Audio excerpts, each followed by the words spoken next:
Olá, bem-vindos todos ao nosso podcast sobre mudanças climáticas e recursos hídricos. Hoje vamos mergulhar em um tema crucial para a nossa sobrevivência e para o futuro do planeta: a relação entre as mudanças climáticas e a nossa água.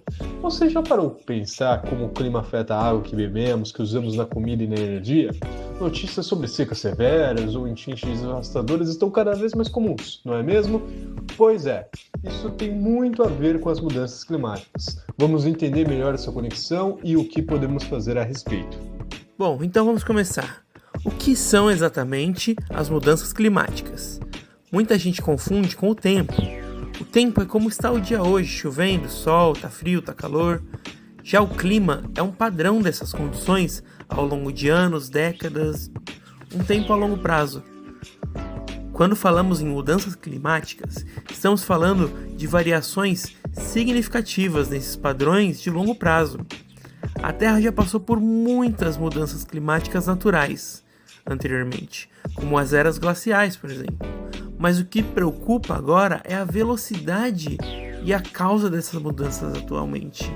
O consenso científico, como apontado pelo IPCC, o painel intergovernamental sobre mudanças climáticas, é que o aquecimento que observamos nas últimas décadas é causado principalmente por atividades humanas, antrópicas. A queima de combustíveis fósseis, carvão, petróleo, gás, para gerar energia, o desmatamento, a indústria e a agricultura liberam os chamados gases de efeito estufa, como o gás carbônico. Esses gases funcionam como um cobertor em volta do planeta, retendo mais calor e aumentando a temperatura média global. Esse aumento já passa de 1 grau em relação ao período pré-industrial. Pode parecer muito pouco, mas já é o suficiente para causar grandes alterações. Ok, o planeta está esquentando, mas como isso afeta a água, nossos rios, lagos, oceanos e até mesmo a água subterrânea? O ciclo da água, aquele que aprendemos na escola, que fala sobre a evaporação, a formação de nuvens, a chuva e etc., está sendo diretamente impactado. Primeiro, os padrões de chuva estão mudando. Algumas regiões estão recebendo chuvas muito mais intensas em curtos períodos, causando enchentes e deslizamentos. Em outras áreas, a chuva está diminuindo ou se tornando mais irregulares, levando a secas mais longas e severas.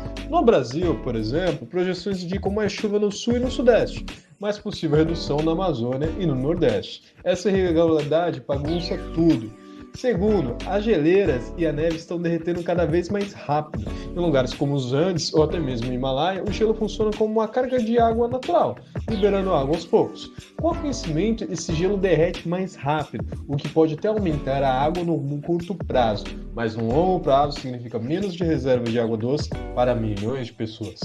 Terceiro, com mais calor, a evaporação aumenta. Lagos e rios e reservatórios perdem mais água para a atmosfera. O solo também fica mais seco, o que dificulta a agricultura e a carga dos lençóis freáticos.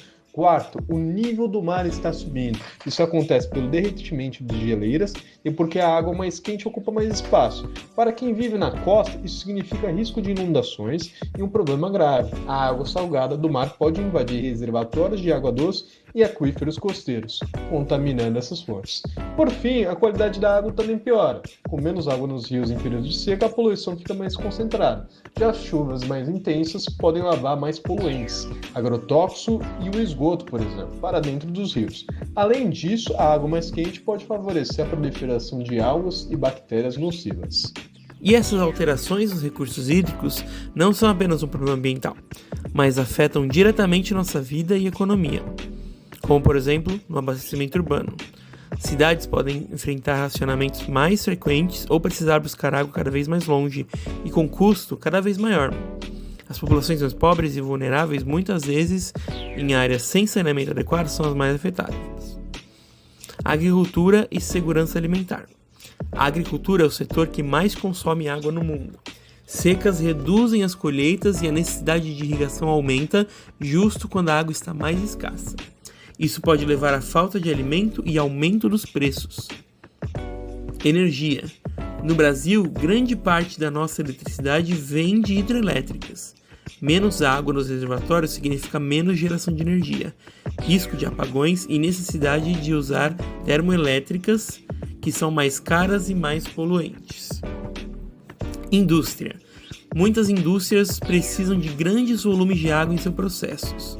A falta de água pode paralisar a sua produção. Saúde. A escassez e a má qualidade da água aumentam o risco de doenças transmitidas pela água, como diarreia e cólera. Conflitos e migração.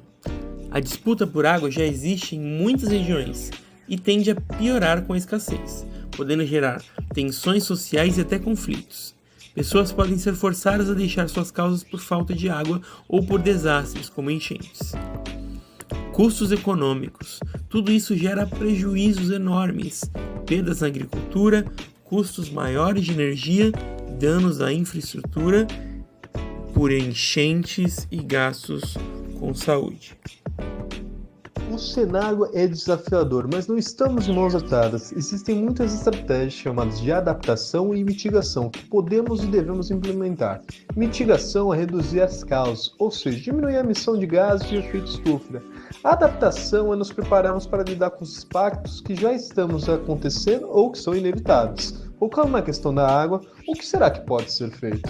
O uso eficiente da água. Precisamos desperdiçar menos. Isso vale para todos, seja em casa, fechando a torneira, na agricultura, usando técnicas de irrigação mais eficientes, como o gotejamento, e na indústria, otimizando processos e utilizando a água. Conservar a água é fundamental. Infraestrutura resiliente. Construir ou adaptar reservatórios, sistemas de abastecimento e drenagem para lidar com mais variabilidade, tanto secas quanto cheias. Transposições de água entre bacia podem ser uma opção em alguns casos, mas precisam ser bem planejadas. Gestão de aquíferos. Proteger e gerenciar melhor as águas subterrâneas, inclusive com técnicas para aumentar a recarga, ou seja, a entrada de água nos aquíferos. As fontes alternativas é investir em reuso da água tratada, a dessalinização, que consiste em tirar o sal da água do mar, principalmente nas regiões costeiras, e a captação de água de chuva. Monitoramento e previsão, melhorar as redes que medem chuva, vazão dos rios e nível dos reservatórios e a qualidade da água. Sistemas de alerta precoce para secas e cheias também são cruciais. Planejamento e governança. É essencial ter planos de gestão de recursos hídricos que já considerem os cenários de mudanças climáticas. A gestão ela precisa ser integrada considerando os múltiplos usos e usuários da água.